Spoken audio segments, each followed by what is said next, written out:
All right, hey everybody, welcome, welcome, welcome. This is a live review right here on the Flipside. I'm Sam, and we're going to be talking about Scooby-Doo, Escape from the Haunted Mansion.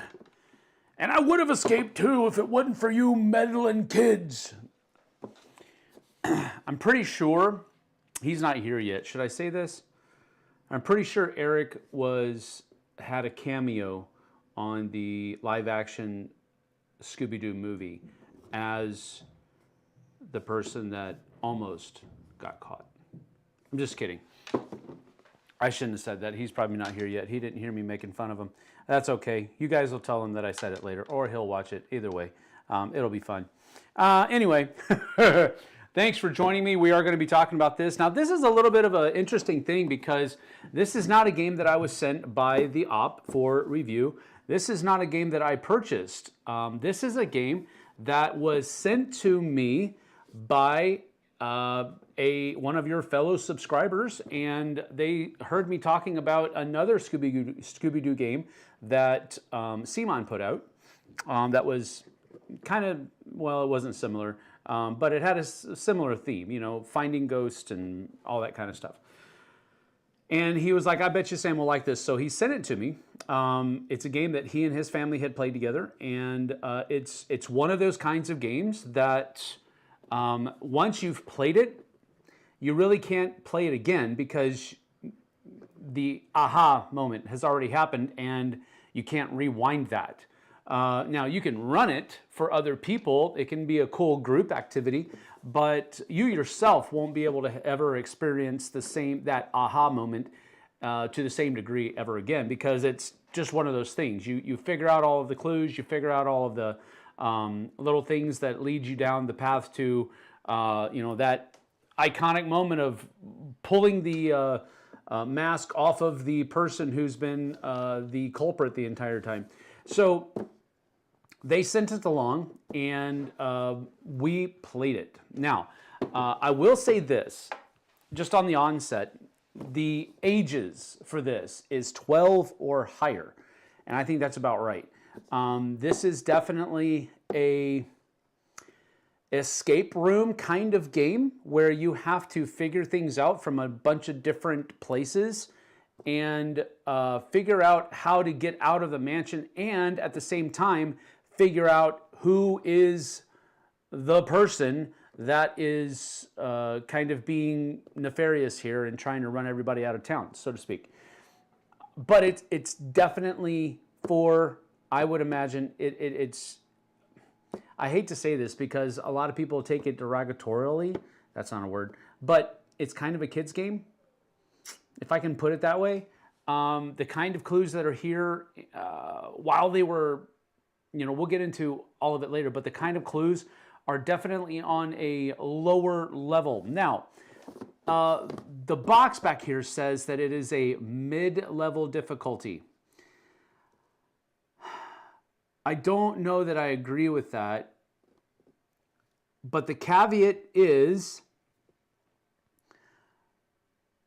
we were wrong when we played it, and there were 4 adults. But here's the thing. It's because we were kind of speeding through it. We weren't really speeding through it. It's just that we were underestimating it because of its age level. And we shouldn't have done that. We should have spent more time in each of the rooms. We should have spent more time looking at everything. We should have had Scooby go smell everything. We should have had Shaggy try to eat everything. It's that kind of stuff. We should have done more than we did. But we were like, we got this. And we were like, we know what's going on. We know what this is. And we got to the end and we were like, crap, we were wrong. So it's just the way it goes. But I don't think that this is a mid-weight difficulty as far as complexity is concerned. I don't think that's absolutely accurate. I think it's probably a little bit easier than that. But I will provide with that, take your time. Don't try to rush through stuff. All right, Eric's here. Watch it. Hiding in background. Watch it. I can hear Eric saying that. I would have got away with it too if it wasn't for those meddling kids. I didn't need to flip live chat today. It defaulted. Hopefully it stays that way. Well, I don't know. I had to do it, but who knows? Bushman is here. What's up? What's up, dude? Good to see you. Bob Brock is here. What's up? Hey, as I feel all of you to be my family, just to let you know, my dad passed away. Oh. Dude, I'm sorry. That's rough. I'm very sorry for your loss, Bob. Man, I'm sorry. I really am. I've experienced the loss of a parent, and it's gonna soon be two. But my dad wasn't. I lost my mom when I was 10, and my stepmom right now is not doing well. She has early onset Alzheimer's and not doing too well. I mean, she's doing good considering what her body's going through, but she probably doesn't have too much time left. My dad's going strong, thankfully. He's getting up there in years as well, so it's so he's starting to feel some of the ailments. But I'm very sorry, and thank you for feeling comfortable enough here to share that with us. I appreciate that, and I'll be praying for you, as is my practice whenever people tell me that kind of thing. So thank you for being here. I appreciate you. Eric says, kid game, and he still had difficulty with it. It surprises you. It shouldn't. I have trouble with everything. It shouldn't surprise you at all. You know what my Scooby snack is? Cheetos. Good afternoon, Doug says. How's everyone? David Brownlee, sorry for your loss. Yes, absolutely. Sorry, buddy. Absolutely. Al Hernandez sending up prayers as well. Thank you for sharing that with us. I hope you can feel some of the love that's coming through these airwaves for you. That's a hard thing to process. So you've got my email address. If you ever need to talk through stuff, if you ever need to reach out and just shoot the breeze, let me know. Okay. All right. So yes, Eric is correct. I do believe that this is a kid-ish game. Now I think there will have to. I think there should be at least an older person there that's going to run the game. I don't think 4 or 5 12-year-olds should be running this game by themselves. Now that, again, even saying that, kids are wildly different. So your 12-year-old might be a 15-year-old in a 12-year-old's body. Who knows? Intellectually. All right. So the gist of the game is that you are going to take on the roles of of the mystery gang in Scooby-Doo, and you're trying to decode your way out of the Haunted Mansion in a cooperative experience. So you're trying to solve the mystery of Lady Fairmont's ghost with the help of Mystery Incorporated. All right, so that's pretty much what you're doing. Let's get down to the table. Now, I will say this. I'm going to share with you some basic introductory type stuff, and I'm going to show you the first couple of cards and the first couple of tiles just so that you get the idea, but I'm not going to go any further than that. I'm not going to show you anything else other than that because I don't want to spoil it for anybody. I know Victoria said that she's played it and she had fun with it, so some people will not be spoiled by it, but anybody who's watching this afterwards, I don't want them to be spoiled by it. So let's go ahead and get to that. Boom. And boom.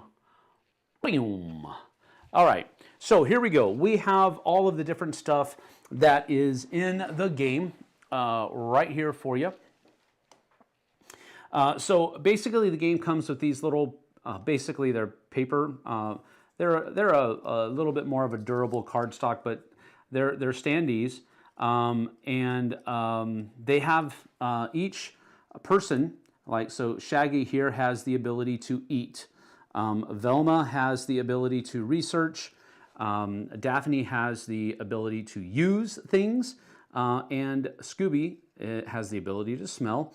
and Fred has the ability to investigate. And you'll notice that they all have their own little number, 1, 2, 3, 4, 5.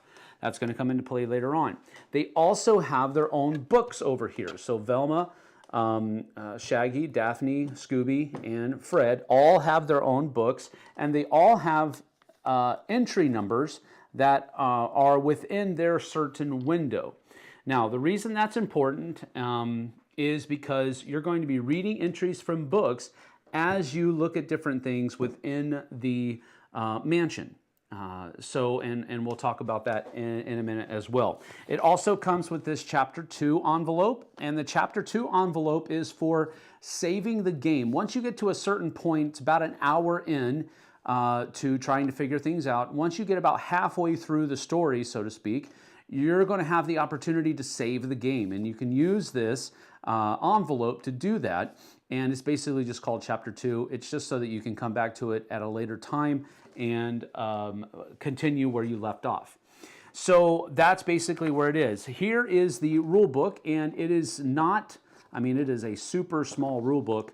We're talking like, what, 8 pages, something like that? Yeah, 8 pages altogether. So it basically runs you through all of the different things. You need to read here before you look at other things. Don't start looking through your cards or looking through the map tiles, or certainly not opening the envelopes over there. You're going to start reading here. It's going to tell you how to set up, and then it's going to tell you how to play, and then it's basically going to say, okay, you're ready to go. Start solving puzzles and go to it after that. Once you get to that spot, and then back here there are hints that you can read in the different books if you need to. Now the general idea here is that every time you need to read a hint, you're going to have to take a Scooby snack. And whenever you take a Scooby snack, you're just going to basically mark one of these things off. What we did was we just used a little piece of paper with tick marks, and then we counted off. I think we had to use 6 Scooby snacks throughout the course of the thing. And then some entries in these books, when you guess improperly at what you're supposed to be doing, it'll say take a Scooby snack. And so basically what that's going to do is you're going to, at the end of the game, see how well you did based upon how many Scooby snacks you have remaining and whether or not you guessed correctly who the culprit was at the end of the game. So that's a very simple run through of how the game is supposed to be played and how it's going to be won and how you're going to be able to determine how well you did. Generally speaking, at the end of the game, you're going to need to, in order to have won, you have to correctly guess who the culprit is. And then how well you did is going to be determined by how many Scooby snacks you have left. All right, so it's pretty straightforward. Now, the book does say that you have to basically turn to Velma's book and read entry 1000. I think. Let me double check that again. How to play.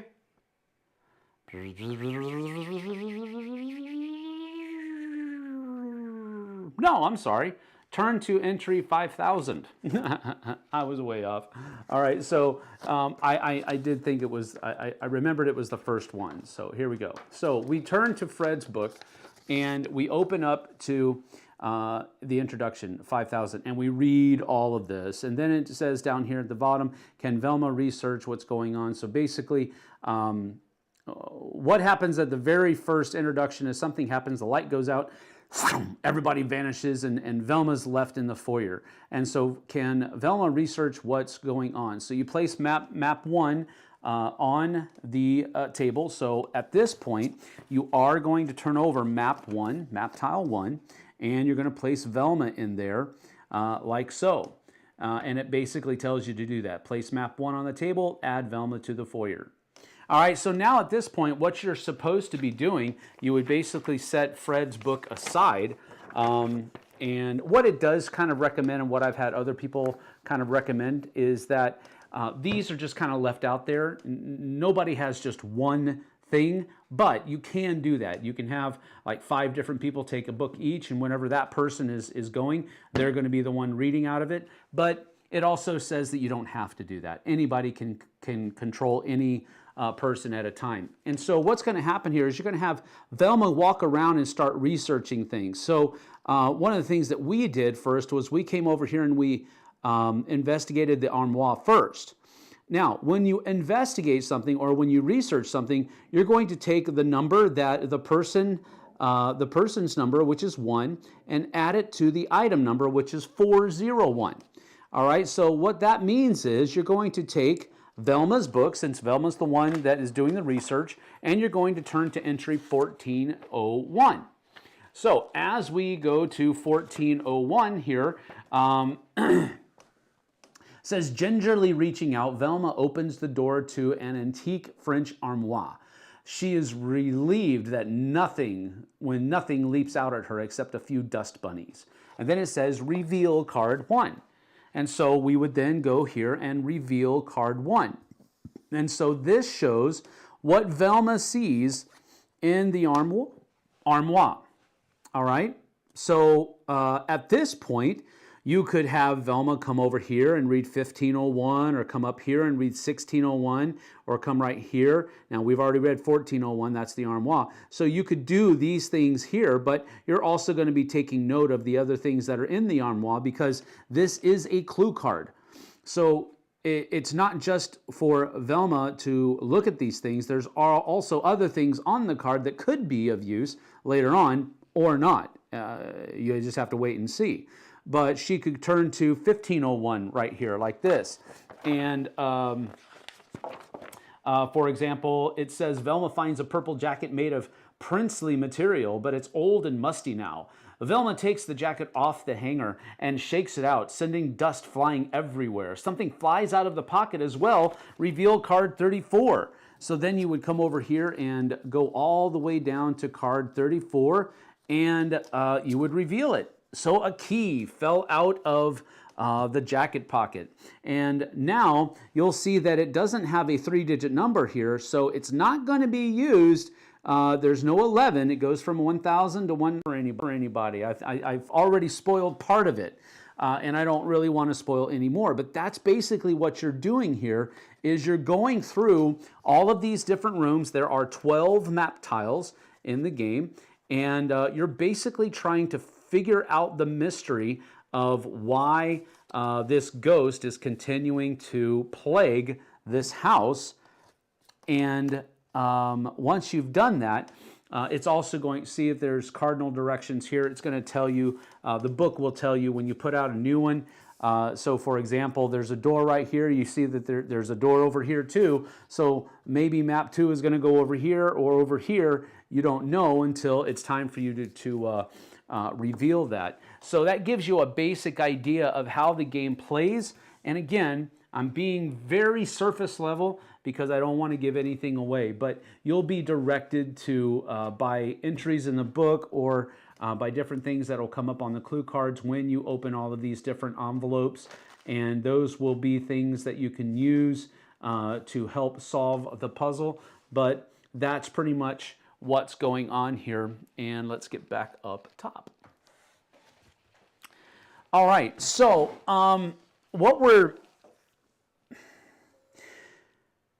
what this game felt like, and I kind of mentioned this already once before, but what it kind of felt like was a an escape room. It really felt like an escape room. Has any also played Scooby-Doo Betrayal? I have not played Scooby-Doo Betrayal. I don't believe it will feel anything like Betrayal Scooby-Doo version, but again, I haven't played it. But I have played Betrayal at House on the Hill, and that one's a little bit more involved than this one was. This might be like a my first Betrayal feel, whereas Betrayal at House on the Hill is a little bit more involved. I've played Scooby Betrayal game once. I think that's a better game, but this is a one and done, while Betrayal is replayable. There you go. Thank you, Doug.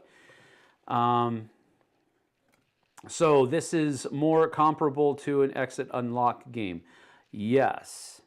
Yes, use the gold nuggets from End of the Trail. Those aren't Scooby snacks, they're gold nuggets. Do you play every character regardless of player count? Yes, you do. Because the whole gang is there, right? Regardless of how many players there are.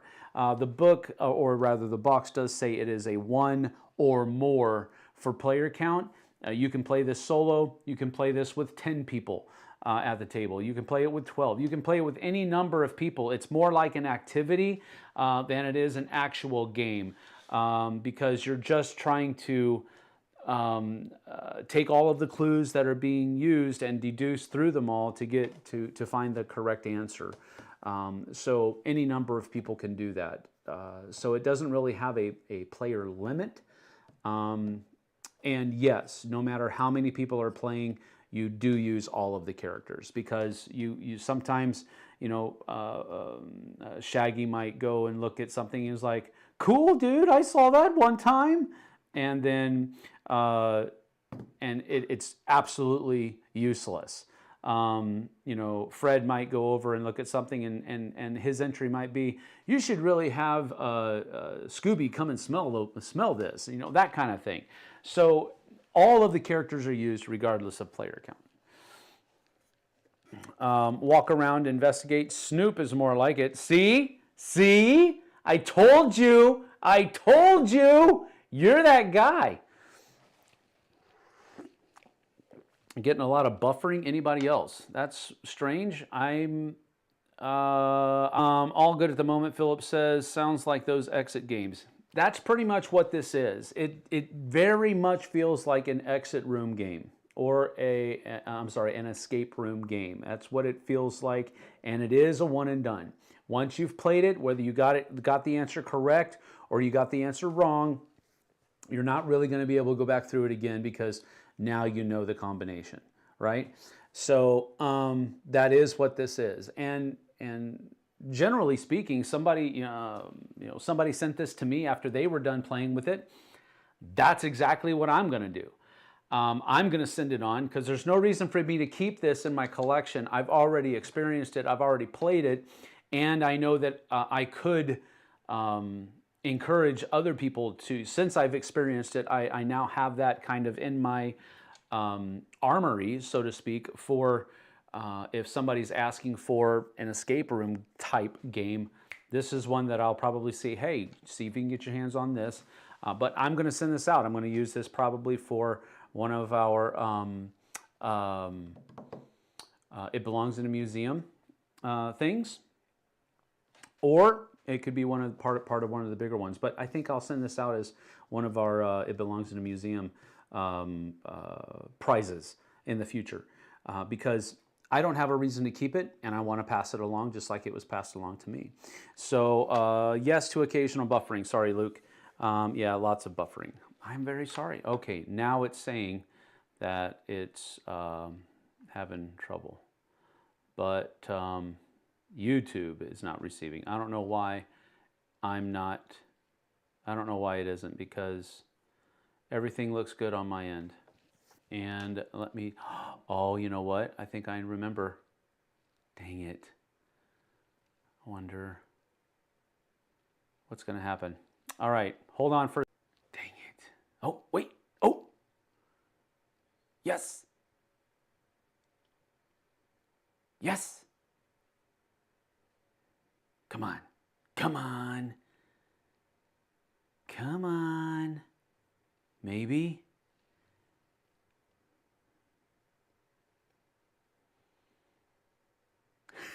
Because you started out insulting me. I think I'm good now. Okay, so what had happened was you shouldn't be experiencing any more buffering from here on out. I apologize if that was the case.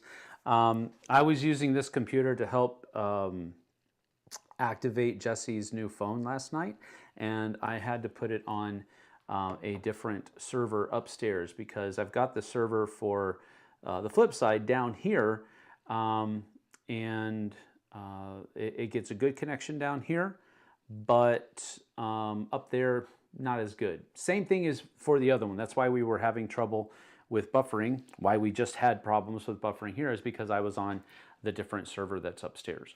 So there you go. It would be cool to pass the game along and have every player sign it as some kind of Airbnb guestbook type of thing. Oh, that's a cool idea. I might even do that. That's very cool. All right, so buffering issues should be taken care of. I apologize for that. I was on the wrong network. Make sure that everything's good to go on y'all's end. I think we'll be good. All right, so what are my thoughts on the game? My thoughts on the game are, I've already told you that I enjoyed it. I already told you that it's kind of an escape room game. I showed you some of the things about it. Is it fun? Absolutely. Absolutely. I mean, everything down to how each character speaks within each of their books was very nostalgic. And I was just kind of leaning into it. I tried doing everybody's voices from time to time, not all the time, because I was like, okay, let's try to figure this out. I kind of get into the game of it, but I was very wrapped up in the theme of this. I used to watch Scooby-Doo as a kid all the time, and it's just one of those themes that's very nostalgic for me. And the cool thing about this game is that everything that happens and how everything kind of plays out is very Scooby-Doo. Okay, it's not like this is an escape room that just has a Scooby-Doo theme wrapped around it. It feels very Scooby-Doo in throughout everything. You know, everything from the different characters that are in the house to how each of those characters speak, as far as the Mystery Inc. gang. It just all worked out to be a very thematic experience. Now, with that being said, I think, as Doug has said earlier, I think there's better escape room games out there.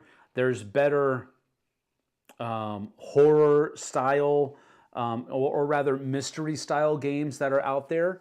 But this one, I think, for its target audience, which I believe are kind of that tween audience where they're not quite teenagers, they're not little kids yet anymore. It's kind of right in that young adult section or cross section of our society.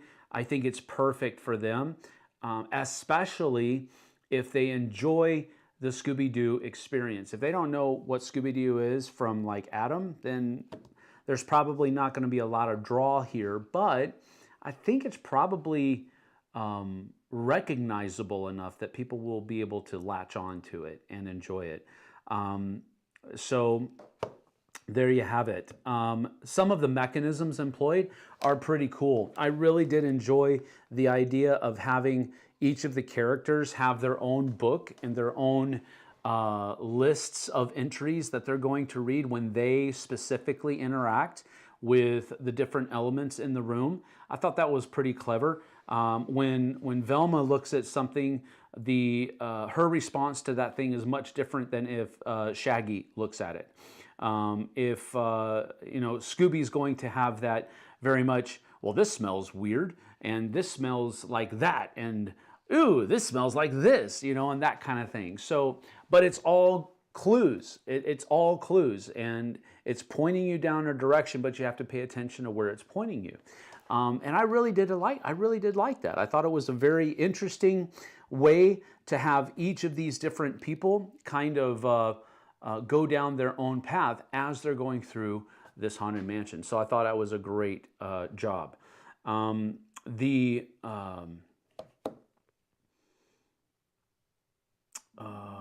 It was always exciting to kind of open up each of the different envelopes that were used. Whenever we opened an envelope, it was kind of exciting to see what comes out of it.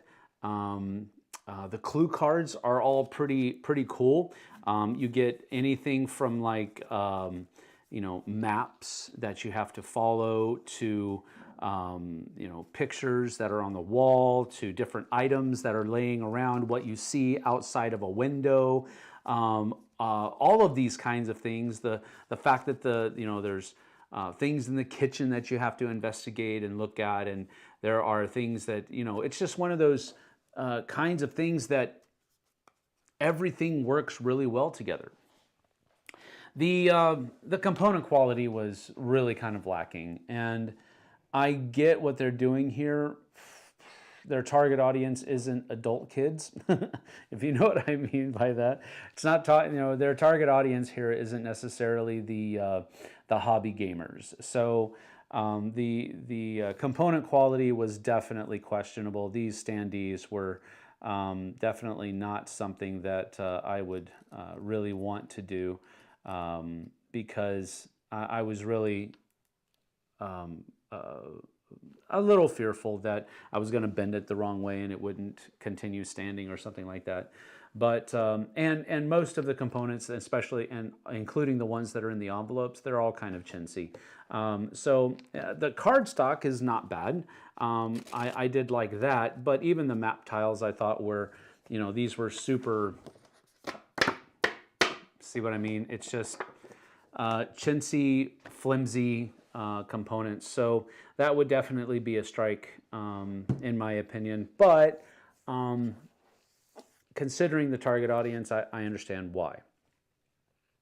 Artwork is very Scooby-Doo-esque, very nostalgic as well. It felt like you were inside one of those Scooby-Doo cartoons. That, you know, we'll just kind of mention that it fit. I don't think that it was, you know, superb or anything like that, but it worked, and I enjoyed it. So take that for what it's worth. Overall, I'm really kind of struggling because I can't. Well, I guess I don't want to give anything away. That's my problem. And if I get to talking too much about something, I fear that I will give something away. But I will say that the different puzzles that came in were satisfying puzzles. I don't think that they were difficult puzzles, especially when you have 4 adults kind of tackling them on the same time.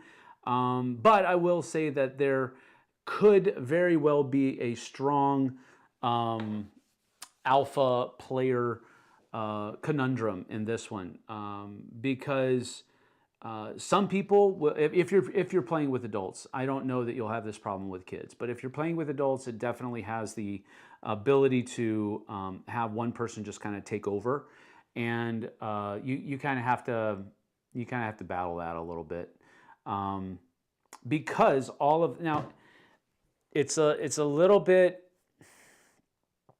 Because all of the books are kind of large, it will be very evident if one person is taking the helm, shall I say, because they will have all of the books in front of them, and when you ask for one of them, they aren't listening because they're totally wrapped up in trying to figure out the puzzle. And they're not listening to people around the table anymore. They are laser focused. So you do have to kind of battle that a little bit. And but I will say this, with I think a greater number of people, that will probably go away. With fewer people, you'll have the impetus to grab more than just one of the books when it's being read, and you'll try to have them laid out and see what all of these different people do when they interact with all these different things. Wouldn't make sense to make better components since it's only played once. Understood. Totally understand that, Doug. Totally understand that. I didn't grow up with a TV, so the Scooby-Doo thing is sort of lost on me. This is one I would enjoy guiding a group of middle schoolers through their birthday party or something. That's absolutely cool. I'm not calling anybody out, Doug. You just did that yourself. I didn't say anything. I didn't even mention that the person is in the chat. You did it. I didn't do it. You did it. Anyway,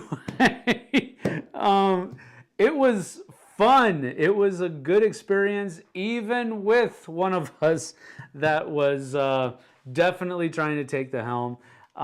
It it was fun figuring out all of those puzzles, and it was nostalgic for somebody who did grow up watching Scooby-Doo. It was a very nostalgic experience. So take that for what it's worth, I guess, because it definitely was fun. It's $40 on Amazon. Well,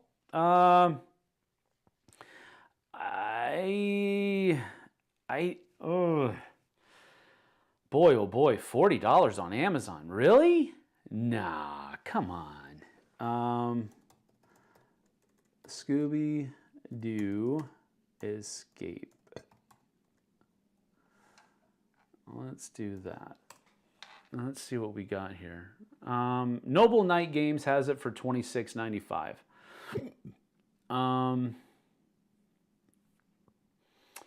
Let's see. RUGame.com has it for $30. So I would, you know, 25 to $30. I can see it. I can see it. That's a pretty good price. 40 or more dollars, I would steer clear of that price and try to find it somewhere else if you want to get a hold of it. But Noble Knight is a good website, so they've got it for $26.95. And I believe Noble Knight has the thing where if you order so much, you get free shipping. So I would go check that out if you're interested in it. Because as a one-off, I mean, if you think about it, and maybe this isn't an absolutely correct way to think about it, but think of it this way. When you go to the movies, you've got basically a 2 to 2.5 hour experience there of watching a screen, and that's the only input that you get.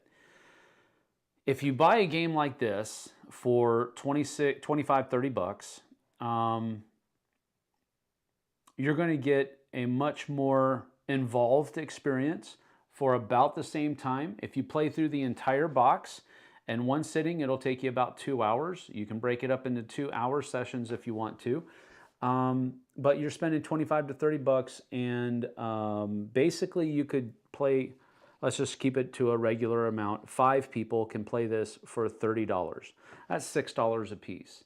If you go to a movie theater, dude, you're going to be paying probably closer to $25 a person for less of an experience.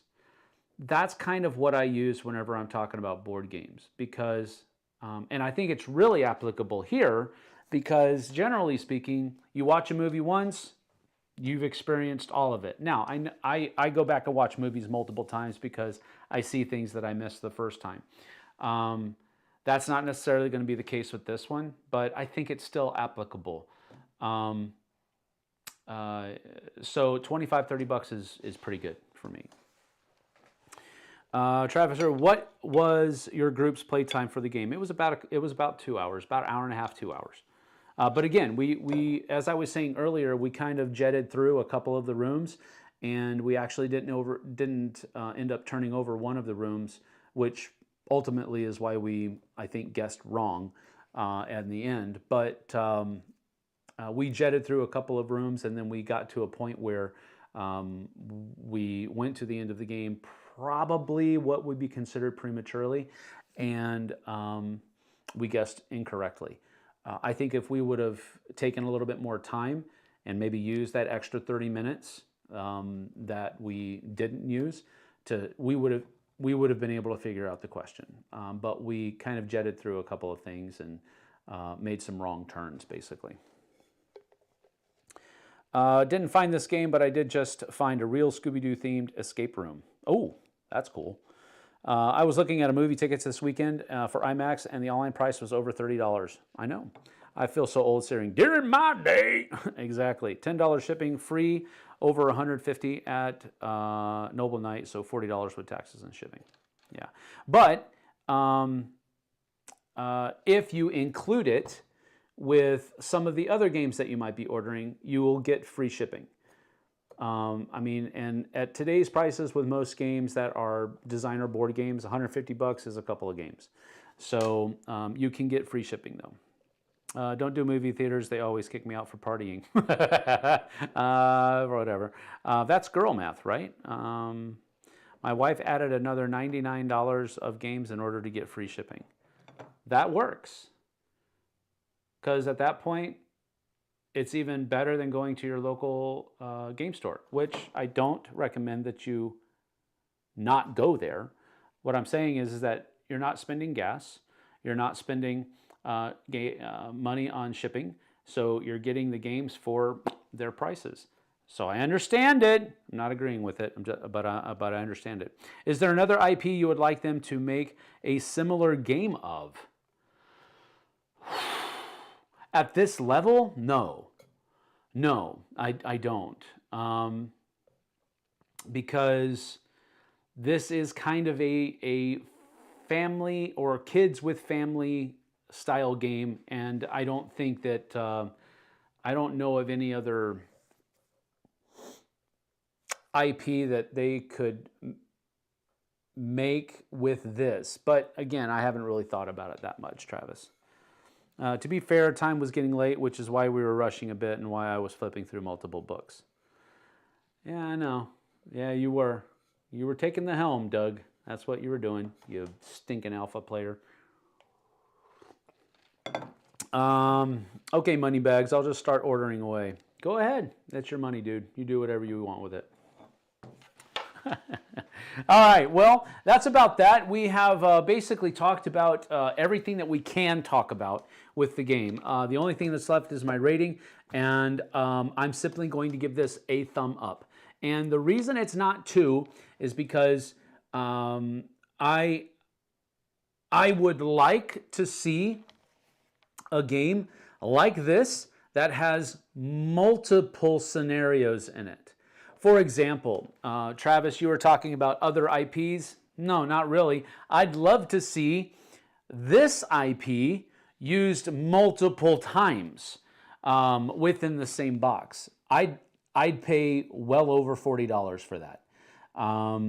And I think with that being in the case, you can now have better components.